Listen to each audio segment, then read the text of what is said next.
I'm doing this video because I've been asked by a lot of union members to document my experience with the National Union.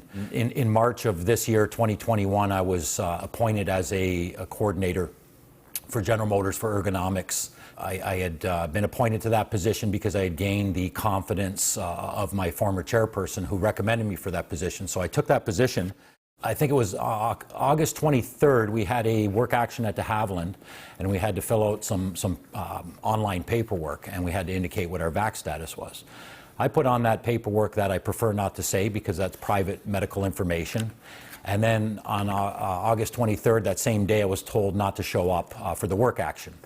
On August 24th, the union endorsed a statement on vax mandates for all Unifor staff and events. We had till September 30th to declare our attestation. So on September 30th, I sent a letter, which I have here, to the National Union.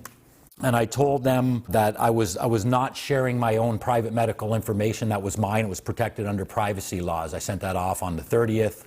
On October 4th, I received a letter from Jerry Diaz, our national president, and he said, he basically told me that the statutes that I referenced in my letter did not apply at all. And he said that I served, according to the collective agreement, I served under the national president by appointment, and I could be terminated at any time. And then he instructed his assistant to terminate me as of October 8th. So October 8th, I was terminated from the National for not declaring my status, and then I went back into the plan. I think it was on the 12th, it was a Tuesday. And then the 13th, what happened was we heard that General Motors had instituted vaccination mandates as well. Well, I'd like to address all of our union brothers and sisters, and vaccinated or unvaccinated, and say that historically the union has fought for all of our rights. And we are not anti-vax people. There are actually a lot of vaccinated people that are taking the position that we're taking and are willing to lose their jobs, believe it or not, because they don't believe in the mandates. They don't believe in people being forced to take a medical procedure against their will.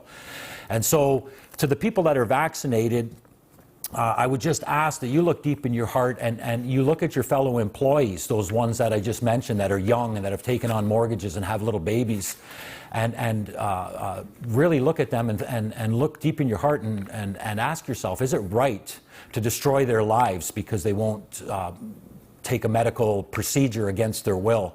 And at some point in time, vaccinated people as well are going to have to make a decision, because if you look deeply inside of Unifor's COVID-19 prevention policy, you'll find that they have basically stated in there, if you work for the National or you're a coordinator, the moment that public health decrees that you have to have a third booster, then that's going to become part of their policy, and a fourth booster and a fifth and a sixth. So where are you going to draw the line?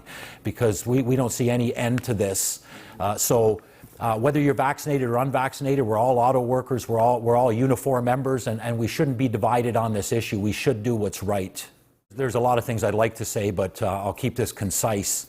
We've heard our national president's statements over and over again about how, they've looked at the law and there's nothing they can do about this. And, I've talked to a lot of union members, and we call BS on this. There was a time when women were not allowed to vote, and it was actually against the law. But the law was changed. Just because something is against the law doesn't mean the law is correct. And in this case, we saw that the law was changed. Everybody's familiar with the story of Rosa Parks, where she wouldn't give her seat up for a white person on the bus. That was actually against the law at the time.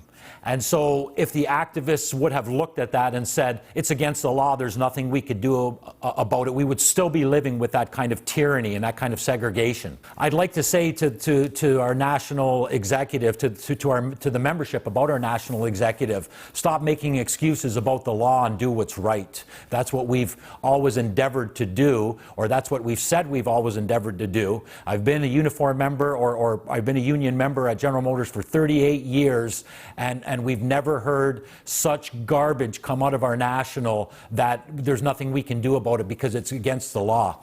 So a long time ago, a union rep said something to me that was very profound. He said, if the union and the company are saying the same thing, one of them is not necessary.